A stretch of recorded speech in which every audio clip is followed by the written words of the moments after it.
자, 예레미야가 3장 34절에서 36절. 세상의 모든 갇힌 자를 발로 밟는 것과 지극히 높으신 자의 얼굴 앞에서 사람의 재판을 굽게 하는 것과 사람의 송사를 어글게 하는 것은 다 주의 기쁘게 보시는 것이 아니로다. 세상의 모든 갇힌 자를 발로 밟는 것과 지극히 높으신 자의 얼굴 앞에서 사람의 재판을 굽게 하는 것과 사람의 송사를 억울하게 하는 것. 주님께서 기쁘게 보신다는 거예요? 아니, 그렇지 않다는 겁니다.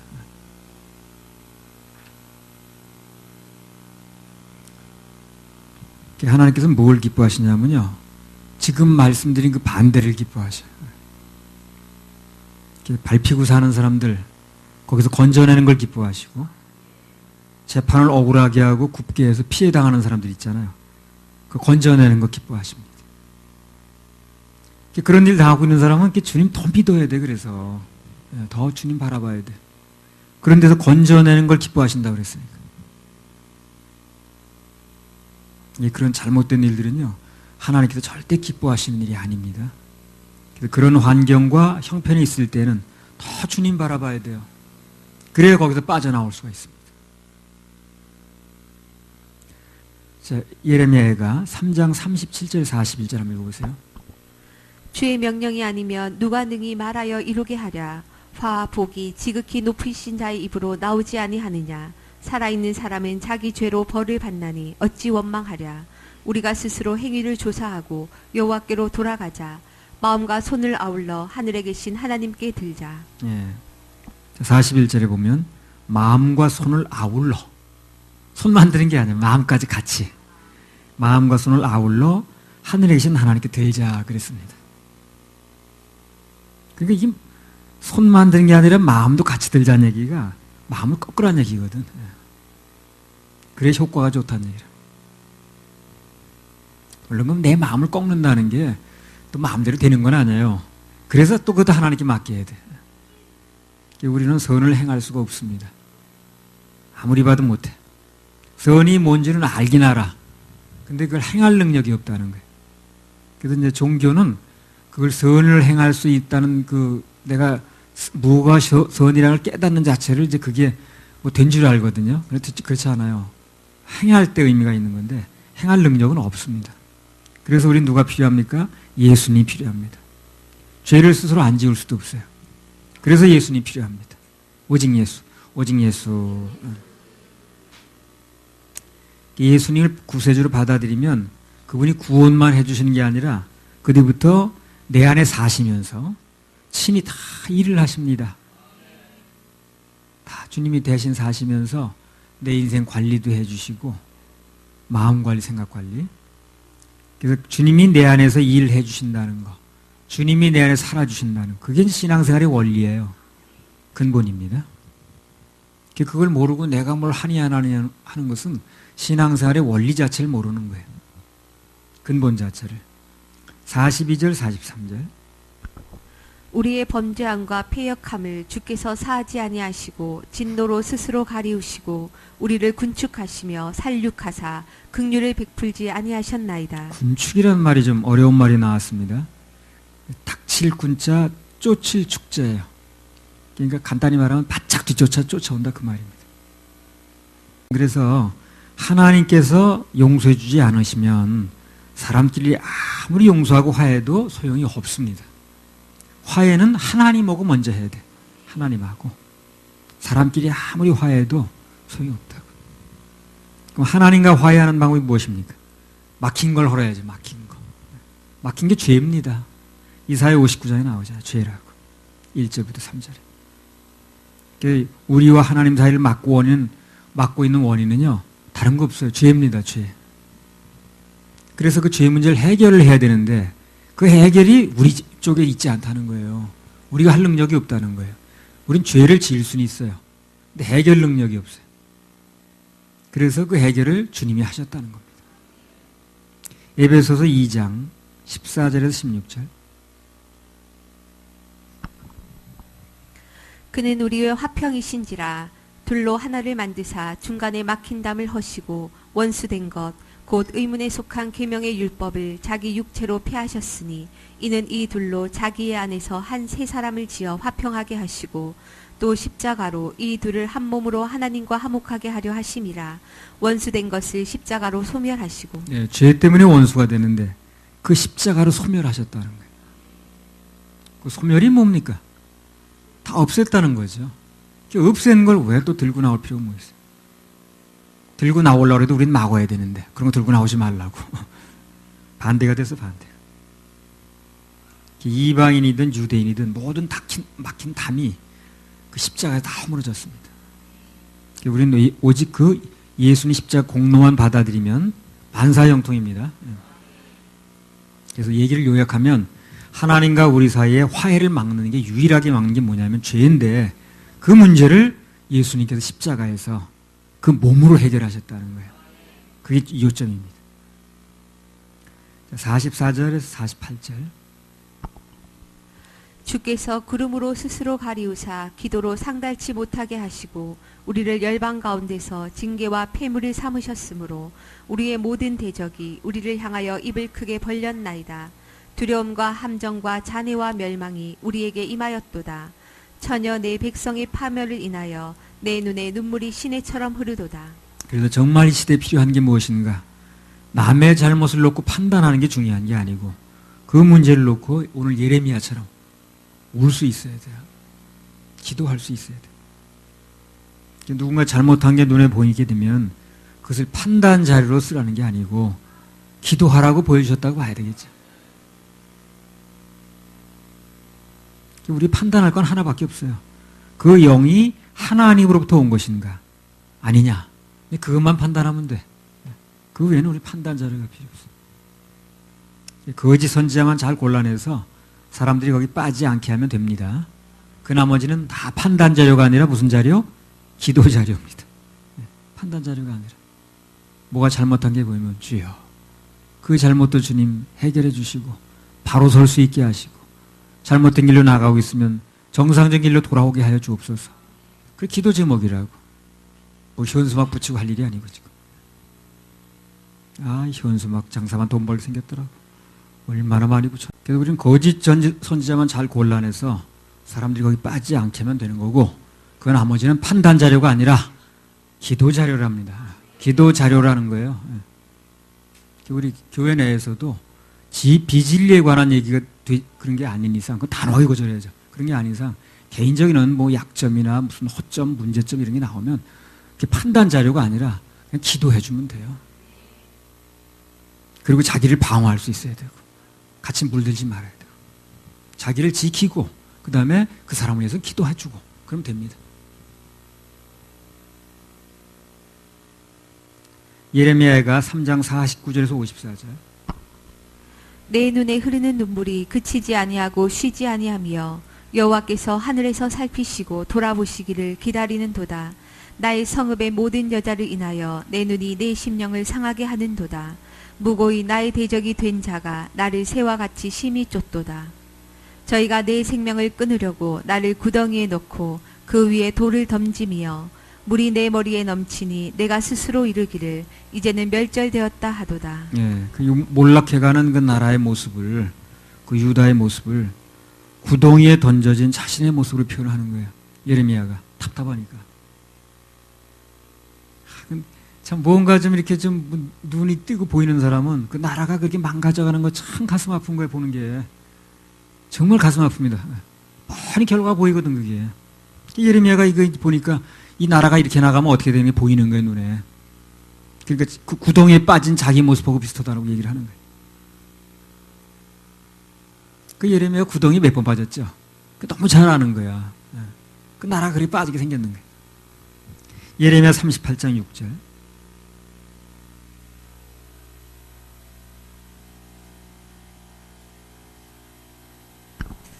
그들이 예레미야를 취하여 시위대 뜰에 있는 왕의 아들 말기야의 구덩이에 던져 넣을 때에 예레미야를 줄로 다리 내웠는데 그 구덩이에는 물이 없고 진흙뿐이므로 예레미야가 진흙 중에 빠졌더라. 예. 그래서 그 진흙 구덩이 몇 번 빠졌잖아요. 그 고통을 아는 거예요. 그 진흙 구덩이에 빠져났으니 그냥 거기 묻혀놨으니 그 생각해 보세요, 여러분. 그 용변 어떻게 보겠어, 거기서? 그 무슨 뭐 옷을 내리고 뭐 무슨 공간이 있어 용변을 보는 거 아니겠어? 그 진흙구덩이 묻어놨으니 어떡하겠냐고. 그러니까 그냥 바지에다 막 눕고 막 이렇게 된 거예요. 그 고통을 당한 거예요.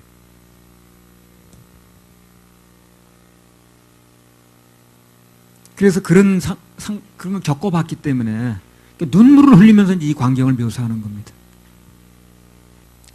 아무튼 그래서 우리 하나님의 자녀들은 지금 당하는 모든 일들이 나중에 생생한 간증거리가 된다는 걸 알아야 됩니다. 예레미야가 그 당했던 모든 일들이 나중에 그 하나님의 뜻을 마음을 나타내서 다 간증거리 썼어요.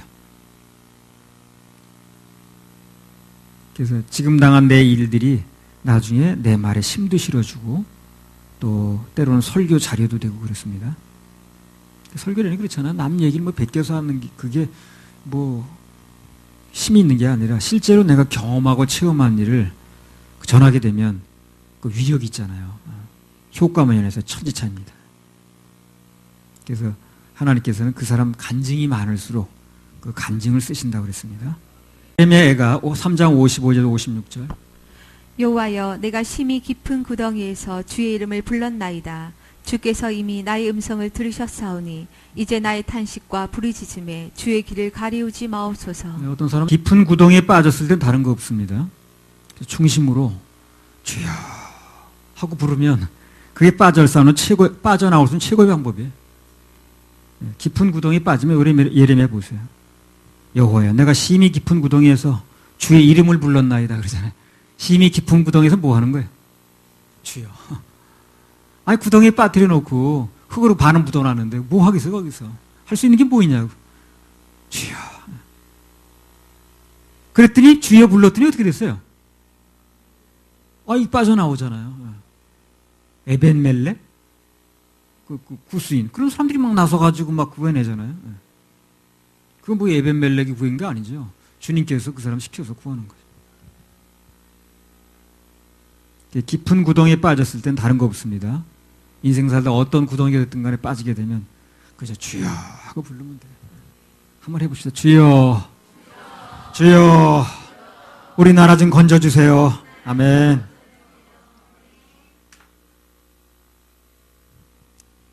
자, 3장 57절 내가 주께 아뢰날에 주께서 내게 가까이 하여 가라사대 두려워 말라 하셨나이다. 우리 삶 속에서 무슨 일이든지 일어나면 특히 두려운 일이 일어나면 주께 아뢰면 됩니다.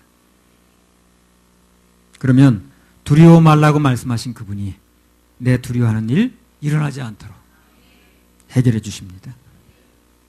자, 3장 58절 주여 주께서 내 심령의 원통을 펴셨고 내 생명을 속하셨나이다. 주께서 내 심령의 원통을 펴셨고 내 생명을 속하셨다. 정말 원통한 건요. 죄는 아담이 지었는데 지옥은 내가 가는 거예요. 이제 이게 원통한 거예요. 그거 알게 되면 되게 원통하지. 그래서 그 원통을 풀기 위해서 어떻게 했다는 거예요. 친히 몸을 입고 이 땅에 오셨다는 예수님이. 그 원통하다는 걸 잘 아시는 거예요. 네 원통하지. 네가 진 죄도 아닌데 나면서부터 죄를 그냥 물려받아서 그래서 너 지옥 가니 얼마나 원통하냐. 그 원통함을 너무나 잘 아시는 분이 예수님이. 그래서 그 몸을 내놓으신 거예요. 그런 원통함 안 당하게 하죠. 불의한 재판 원치 않잖아요. 그래서 우리 모든 죄를 풀어주시고 우리 모든 생명을 속해 주셨습니다. 로마서 5장 12절. 어려서부터 여기서 그 생소내에서 예배 드리고 자녀 키운 사람은 자녀들 걱정 안 해도 돼요. 걔네들 때문에 속속을 일은 없습니다. 하나님이 다 통제하시고 관리합니다. 로마서 5장 12절. 이러므로 한 사람으로 말미암아 죄가 세상에 들어오고 죄로 말미암아 사망이 왔나니 이와 같이 모든 사람이 죄를 지었으므로 사망이 모든 사람에게 이르렀나니. 한 사람 때문에 죄가 들어왔는데 모든 사람에게 사망이 온 거야. 억울하죠. 그 화장터나 그 장례식장 가보세요. 막 울고 막 애통해내고 보면 저 원수 같은 일이 어디서 벌어졌냐. 아담 하나 때문에 저렇게 왔네. 그래가지고 저렇게 가슴 아픈 이별을 하고 저렇게 막 쥐어뜯고 저러는구나. 그 원통함을 너무 잘 아는 분이 예수님인 거예요. 그래서 그 원통함을 해결하시려고 당신의 몸을 내놓은 겁니다. 죄는 우리가 지었는데 로마서 5장 17절에 19절. 한 사람의 범죄를 인하여 사망이 그 한 사람으로 말미암아 왕노릇하였은즉 더욱 은혜와 의의 선물을 넘치게 받는 자들이 한 분 예수 그리스도로 말미암아 생명 안에서 왕노릇하리로다. 그런즉 한 범죄로 많은 사람이 정죄에 이른 것 같이 의의 한 행동으로 말미암아 많은 사람이 의롭다 하심을 받아 생명에 이르렀느니라. 한 사람의 순종치 아니함으로 많은 사람이 죄인 된 것 같이 한 사람의 순종하심으로 많은 사람이 의인이 되리라. 예, 한 사람 때문에 됐다는 거 아니야. 한 사람 때문에 죄가 들어왔는데 그 죄가 없어지는 것도 한 사람 때문에. 첫사람 아담, 둘째 아담 이렇게 하는 거예요. 그래서 첫사람 아담 때문에 죄가 들어왔는데 둘째 아담이 예수님이 오셔서 다 해결하신다는 거죠. 죄가 한 사람 때문에 들어와서 전부 퍼졌듯이 예수님의 한 행동 때문에 그 죄가 전체가 없어지는 거예요. 원리가. 뭐 요걸 가지고 어떤 사람은 원죄자 범죄 또 나눠 이 본문 가지고. 예. 그래서 원래는 아담이 진 게 원죄래 또. 그래가지고 그게 들어왔는데 그 다음에 내가 또 죄를 지면 자범죄가 뭐 저쪽 이렇게 또 풀어나가더라고. 예. 그런 게 그런 얘기가 아니라 한 사람 죄 때문에 들어온 걸 그 죄 전체를 예수님이 해결했다는 얘기를 하는 거예요. 뭘 또 원죄 자범죄를 나누고 앉아냐 이걸 가지고. 하나님 앞에 그냥 죄가 있는 거예요. 죄가. 그리고 그 죄로 인한 열매가 있는 겁니다. 어린아이는 죄의 열매가 별로 나온 게 없지만 그래도 그도 죄인입니다. 그 마음속의 죄가 아직 열매로 나타나지 않은 것뿐이에요. 그래도 죄인이라는 거예요.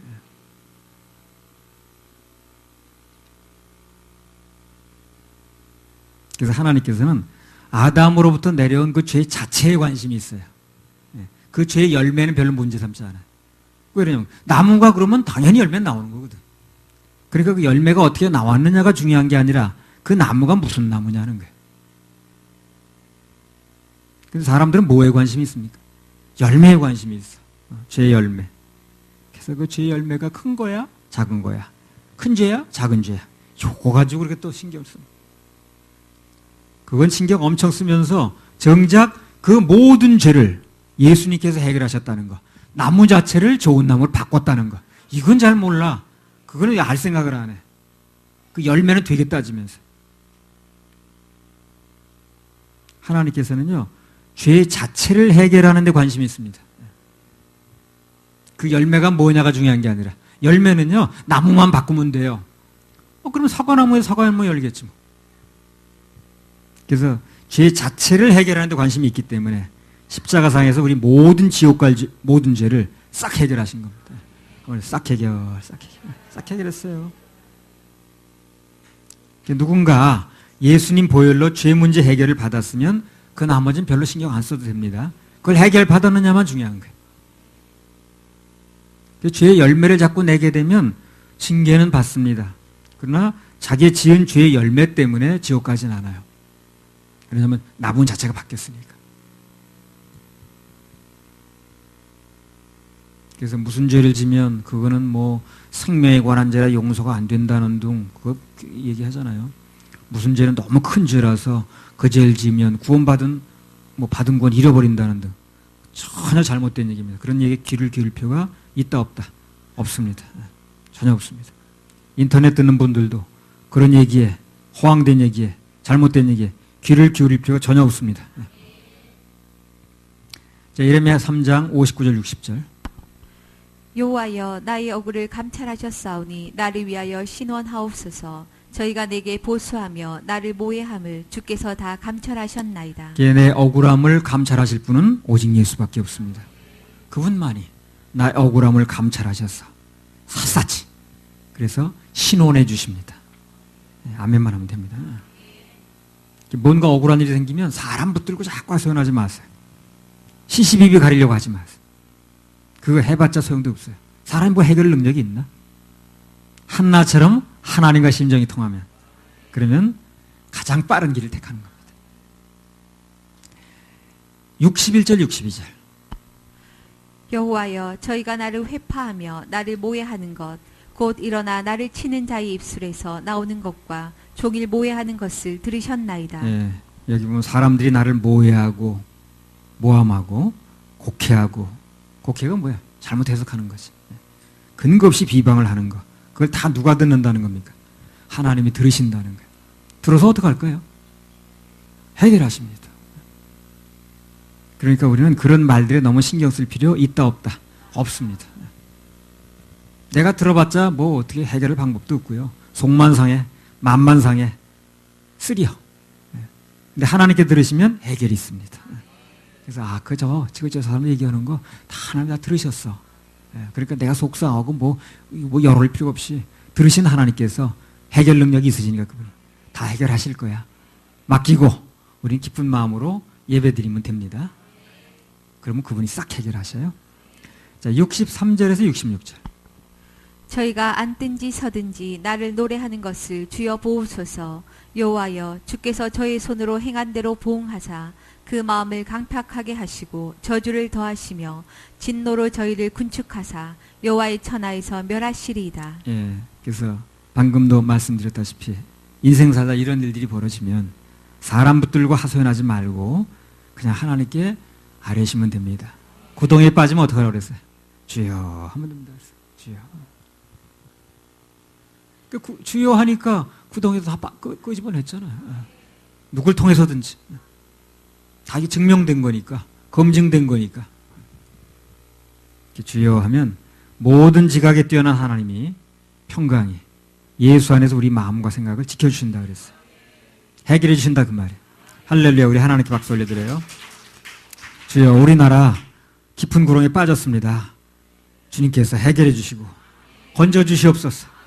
아멘. 장 1절에서 2절.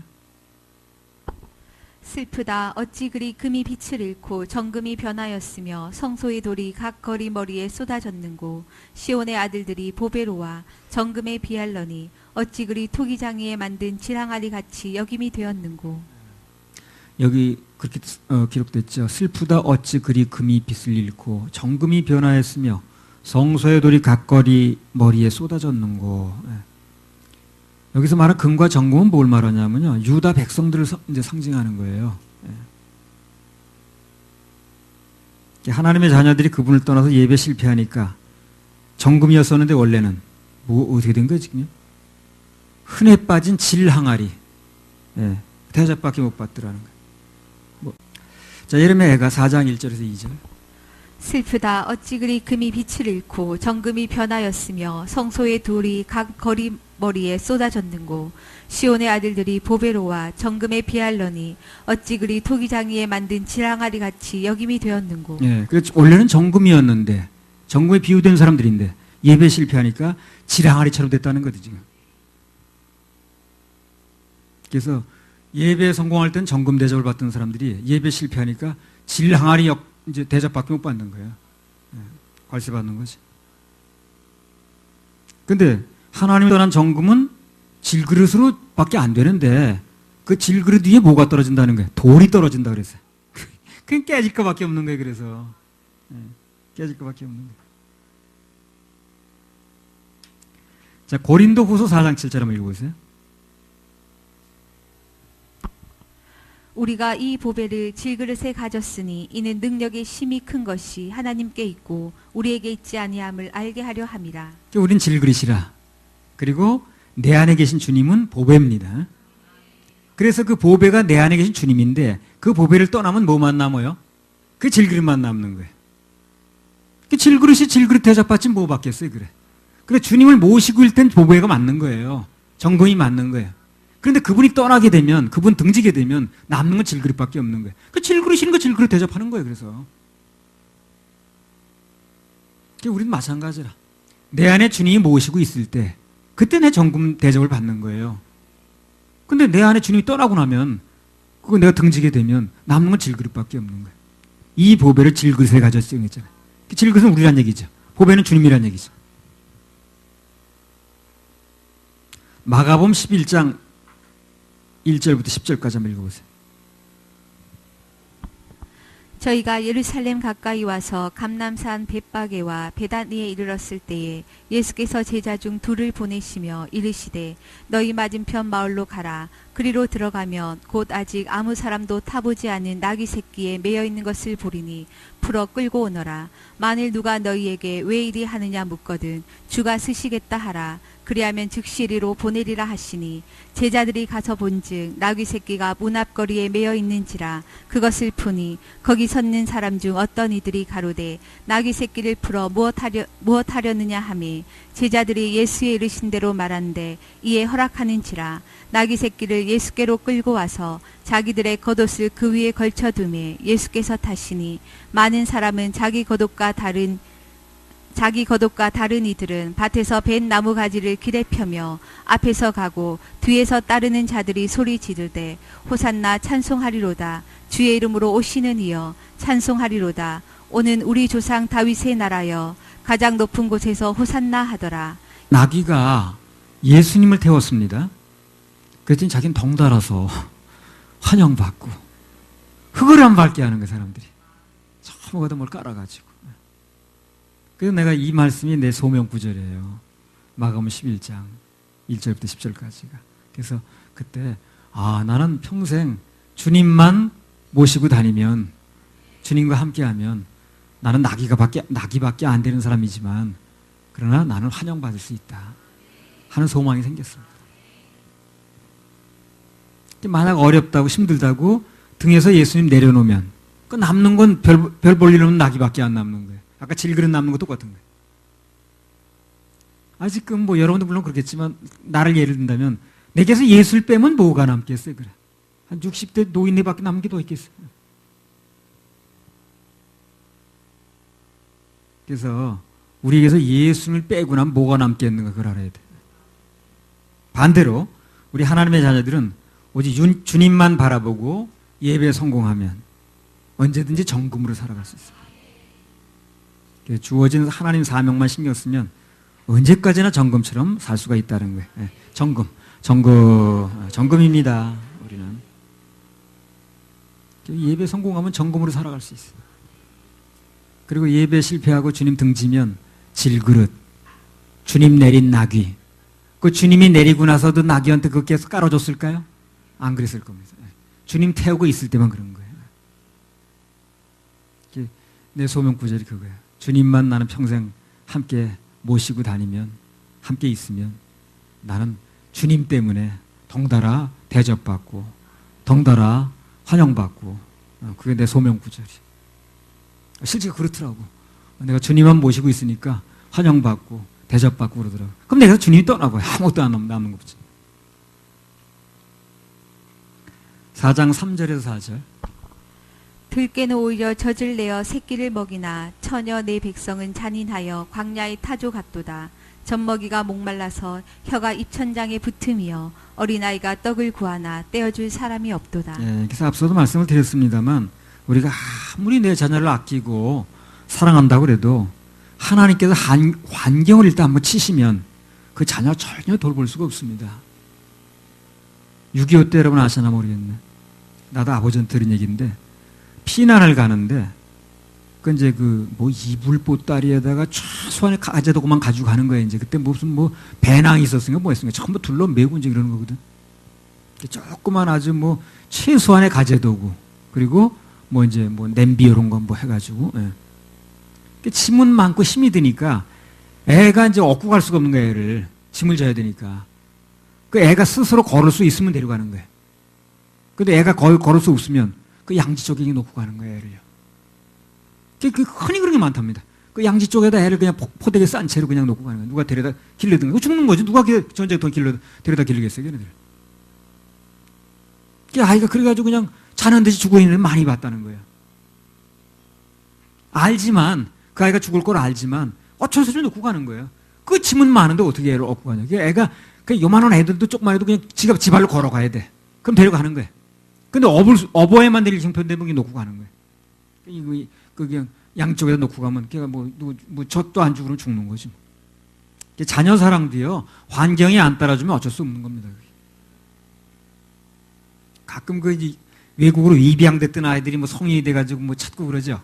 그 전에 그런 프로도 있더라고. 외국으로 입양됐는데 어머니가 동사무소 배를 넣고 갔다고 그러는데 어쩌고 그런 거. 그 프로가 있더라고. 마찬가지입니다. 그 부모가 자녀를 버리고 싶어서 버리는 게 아니에요. 환경이 안 따라주니까 버리는 거예요, 그게. 환경이 안 따라주면 어쩔 수가 없어요. 아무리 자녀 사랑해도. 그래서 우리는 그 환경이 그렇게 되지 않도록 만들어 주실 하나님을 먼저 섬겨야 되는 거예요. 예. 이 나라도 지금 다 그냥 먹고 살기 힘들고 뭐 전쟁이 나서 피난 가봐요. 지금 뭐 좋을 때 자녀지요. 그렇게 되면 자녀 놓고 갑니다. 어떻게 하겠어? 할 수 없는데 둘러매고 업었는데 어제 뭐 둘러매고 이었는데 어떻게 자녀 또 얻고 가냐고. 그래서 내 아이를 내가 아끼려고 하지 말고 하나님께서 내 아이를 아끼게 해주셔야 돼요. 그게 가장 현명하고 안전한 방법입니다. 전혀 그럴 것 같지 않죠? 틀림없이 그렇게 됩니다.